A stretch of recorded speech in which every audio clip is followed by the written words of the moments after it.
This bias refers specifically to the initial reflex people have when faced with new evidence that collides with pre-existing beliefs.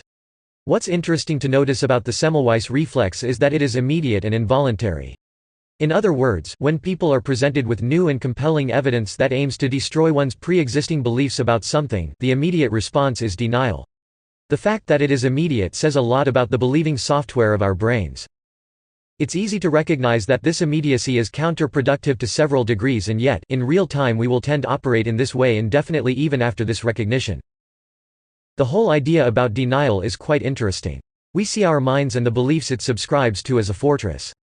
The first reaction the guardians of the fortress have to external strange attackers is to counterattack instinctively. However, if the attackers use a different methodology, they might enter the fortress to convince everybody inside that they have been mistaken about their approaches. In other words, the way to effectively attack any held belief is through reason, not violence. I mean violence here metaphorically speaking, of course. Let me give you an example. If somebody says something like, "You're wrong for believing such a thing," your Semmelweis reflex will trigger immediately. You will feel it even though you might not show others that you felt it.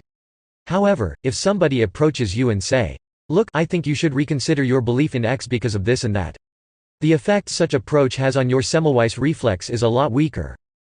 In trading, there will be no one telling you that you're being stupid about anything. It's you against the market, and we already pointed out that the market is incapable of caring about your feelings, so you will be left with your thoughts to reflect about your actions. Speaking in practical terms, you will be against yourself when you are trading, and that's surprisingly difficult contrary to what most people believe. There are ways of triggering the Semmelweis reflex by yourself.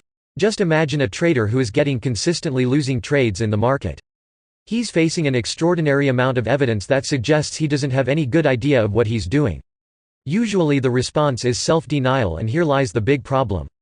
As it is widely known, the easiest person to fool is yourself, so you will be capable of remarkably interesting feats of creativity to convince yourself you are not as bad as the results you are generating. Meanwhile, deep down you know that you might be too biased about yourself. The lesson here is to embrace your flaws as soon as possible and work your way up from wherever you are. It doesn't matter how bad it is. It's certainly better than keeping yourself in the vicious circle of self-denial.